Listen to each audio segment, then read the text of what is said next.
Aren't you gonna say hello?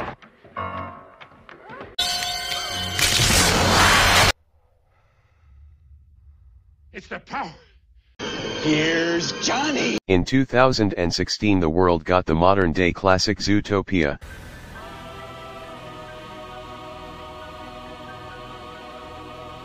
With Byron Howard and Rich Moore directing, and Jared Bush co-directing in his directorial debut.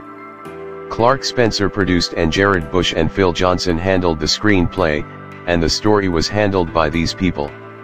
Zootopia is not only notable for its memorable character design and gorgeous visuals but for being the movie that got a lot of people into the furry fandom, me though. I had already been a furry for at least a year or two at that point, even though I've always been a fan of anthro animals, bonus points if they talk. Anywho, I'm technically Scottish and this is my review of Zootopia. So what's the story of Zootopia? Well, Zootopia, much like Beastars, uses animals in place of humans to teach about racism, and follows Judy Hopps, a bunny who dreamt of being a police officer since she was young, and at first she's just a meter maid, everyone's favorite variety of cop. And at first she's not just a meter maid but a poor one at that, living about as well as that one Japanese voice actress who was so poor she ate rice with tissues or something along those lines. Anywho, she's the kind of overeager cop who gave out 200 fucking tickers on her first day of the job and it wasn't even noon yet, doing this shit the instant the time expired, which obviously passes off a lot of people, but hey, at least she's honest and even gave herself a ticket. After this, Judy begins racially profiling a suspicious fox who turns out to be a con artist, and along the way punishes an ice creamery parlor for being ungodly unsanitary. And from here on we're introduced to my personal favorite character in this movie, Nick Wilde, a sexy devil of a trickster fox, who's shown to be extremely sarcastic, sly, and smart, bending the rules just enough to not actually break any laws. Also her boss is a jaded asshole who does kind of have a point. No longer a meter maid after capturing a weasel and agreeing to a case without permission, Judy tracks down Nick as he is loosely connected to a missing family man, and Nick is just upset that her talking to him is costing him money, $200 a day he says, every day 7 days a week, and given that he's currently 32 and has been running this hustle since he was 12, that's about $1.456 million in unpaid taxes. Agreeing to go with Judy, the two find the naturalist spot the otter frequented, where Judy sees more TNA and genitalia than she has ever seen and likely will ever see. After a brief scene wherein the stoner animal remembers everything while the elephant doesn't, Judy ropes Nick into going to the DMV with her, and here we get a joke that is art imitating life: the fuckers are sloths. They eventually track down the license plate number they got from the naturalist dude to a limo service in a polar location, where Nick makes a jab at no one using CDs in 2016, something that even now in 2022 is blatantly false. It's revealed that the limo belongs to someone who hated Nick, but luckily for him someone Judy saved earlier while catching the weasel is the daughter of said person who hates Nick, so thankfully they don't die here. Oh yeah, I forgot to mention this, but the dude is a reference to The Godfather, one of my least favorite movies of all time. They are led to a driver who last saw the otter, and when they meet the driver he goes berserk and Judy manages to save her and Nick and call for backup. However, in this time the jaguar escapes and Judy almost has to retire, but luckily for her Nick stands up, and with that they're off to wherever the next lead is. Here we get a backstory for Nick, and we learn he's cut from a similar loincloth as Judy, as he dreamt of being a scout as a cub, and he did become one. Only problem is the herbivores in the group tied him down and forced a muzzle on him.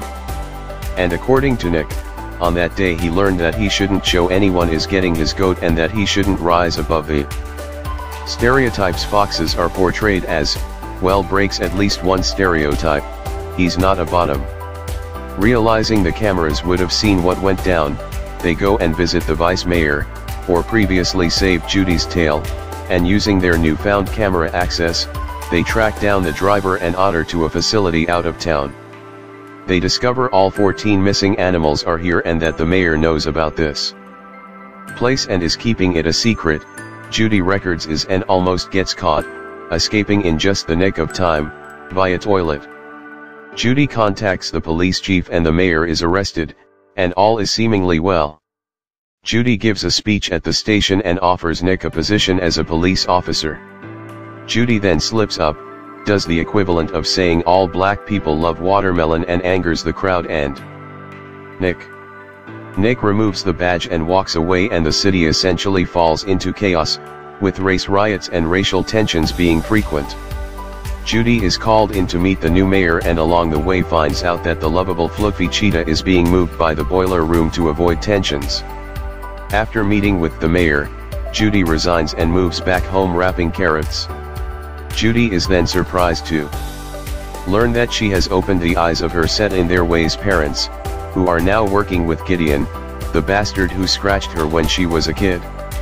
It is then revealed that the night howlers were not wolves this entire time but goddamned flowers, and with that Judy races back to Zootopia. The first thing Judy does is apologize to Nick and explain the situation. Obviously, Nick is still angry. However, she wins him over with how she accepts responsibility and admits she was ignorant and irresponsible and would not forgive even herself. After making out, they track down the weasel from before, who sells bootleg dads, and here we get a joke about Frozen, regarding the pronunciation of Wes Eldon. They then tie cinder blocks to Wes Eldon's feet and toss him in the lake, and head for a drop-off spot he told them about. Here they find a ram making meth out of the flowers and it is revealed he's the one who shot the animals who went nuts, and that he has friends named Walter and Jesse, an obvious nod to a show I never saw. Next they steal the train and commit 2 counts of vehicular homicide. After cutting on foot through the museum they meet the mayor, who is revealed to be the real villain behind everything. After a brief chase scene Judy injures her leg and falls into a pit where surprisingly is not told to. The mayor then shoots Nick with the gun that they dropped and calls the police to make it look like Nick went crazy and killed Judy. Now, the mayor's whole reason is about fear, and since Zootopia is 90% prey and 10% predator she plans to control the predators, in a way. Making it like the 1994 situation in Rwanda or the film A Bug's Life. After faking dying, Judy reveals that surprise, there were blueberries in the gun and not the serum. Immediately after they show they recorded the dumbass mayor's monologue she gets arrested. After a celebration, Nick joins the police force and are given the assignment to catch a street racer. Honestly, to this day I'm still conflicted on whether or not this twist villain is good or works or not, but to summarize things, Zootopia is a child-friendly version of Beastars. Part of Judy's journey throughout the film is learning about the reality of the world, and how her boundless optimism and clashes with the world. Even 8 minutes into the movie, the point of nature vs nurture is hammered home when the dad mentions species that are problematic, to which Judy points out that while Gideon was a douchebag, at the end of the day he just happened to be a fox, and that she does know many bunnies who are assholes. Throughout the movie Judy routinely deals with racism and everyone assuming she's cute and soft and the like, so in a way she's kind of like Clarice Starling from Silence of the Lambs, the only difference being Clarice was dealing with the issues of being a woman in a male-dominated field while Judy struggles with the perception of being a bunny, both wholly different I know, but there is a connection. Now, as is to be expected of a Disney movie, well barring some of their direct-to-DVD releases, I'm Looking at You Aladdin 2, is a visually stunning movie with great animation, voice acting, comedy, the whole 9 yards. Disney, especially their animated films barring a few, tend to be among the best films of the year. And honestly, this film looks even better than I remember it looking when I saw it back on Netflix around 2017 I think. On one final note, as you noticed by now, Zootopia features one of my favorite singers, Shakira, so bonus points there.